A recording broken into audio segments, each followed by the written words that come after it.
If you really want to get a handle on American economic history, you have to understand the Gilded Age. It was this incredible time of explosive growth, but also jaw-dropping inequality.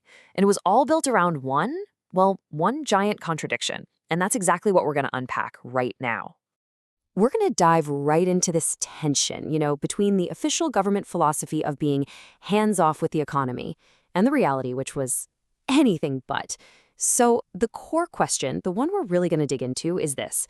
Was this hands-off approach applied equally to everyone, or did the government have one set of rules for the average person and a totally different set for the big industrialists? Okay, so let's start with this core idea, laissez-faire. We all kind of know it means let it be, leave the economy alone. But what's fascinating is how the powerful figures of the Gilded Age took that idea and ran with it in a very specific and often a really brutal way. So for the people who really championed this idea, and they were pulling from thinkers like Adam Smith, the market was this perfect self-regulating machine. It's not just that they thought the government shouldn't interfere, they believed that any government intervention was like throwing a wrench in the gears. It was actively harmful. Now, here's where that belief gets really shocking. When huge economic depressions hit, these panics, they weren't seen as disasters that needed a government response. No, they were viewed as necessary corrections. The thinking was the system had to purge itself of weak companies. The fact that millions of people were suffering, well, that was just the bitter medicine the market needed to get healthy again. And this right here, this quote really captures that hardline stance from President Grover Cleveland. When the Panic of 1893 hit, causing massive unemployment and hunger, what did he do? Basically nothing. He genuinely believed that if the federal government stepped in to help, it would corrupt people, create a culture of dependency, that it was not the government's job to provide paternal care. And look, this wasn't just coming from the White House. It was the dominant story of the era. You had powerful people like newspaper editor Horace Greeley constantly pushing this idea of rugged self-reliance. The message was crystal clear. If you succeed, it's because you're great. And if you fail, well, that's on you. It was a really effective way to shift the blame away from any problems with the economy itself. But all that talk about self-reliance and a hands-off government ran head first into a much more complicated reality. Because if the rule was no intervention, then why did the government seem to be intervening all the time when it helped big corporations?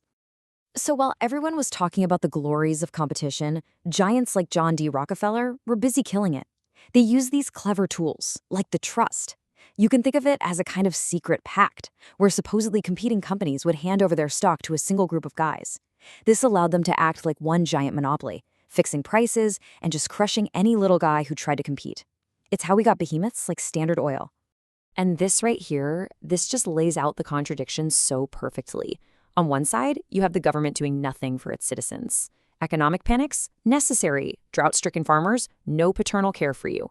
But then look at the other side. The government was incredibly active when it came to helping corporations. It would literally annex Hawaii to help sugar planters, use foreign policy to open up markets in Asia, and buy Alaska for its resources. It seems that whole laissez-faire principle just vanished the second corporate profits were at stake.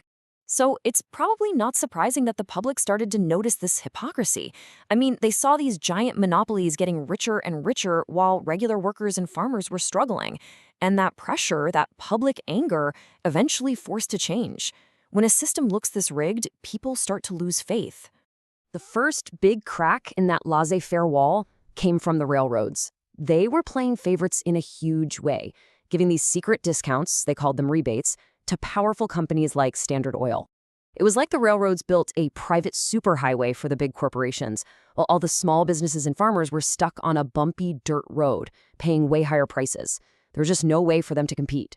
This public outrage led to the Interstate Commerce Act. And on paper, this was a huge deal. It was the government saying for the first time, hey, we have the right to regulate private industry to protect the public. And it created the very first federal regulatory agency, the ICC. The problem? Well, it was completely toothless. It had no money, no real power, and the courts almost always sided with the railroads anyway. So the principle was there, but the practice was incredibly weak. All right, so 3 years after that, Congress took another swing at the problem, this time aiming directly at the trusts. They passed the Sherman Antitrust Act. It declared that any combination and restraint of trade was illegal, and it really sounded like the weapon everyone had been waiting for to break up these corporate empires.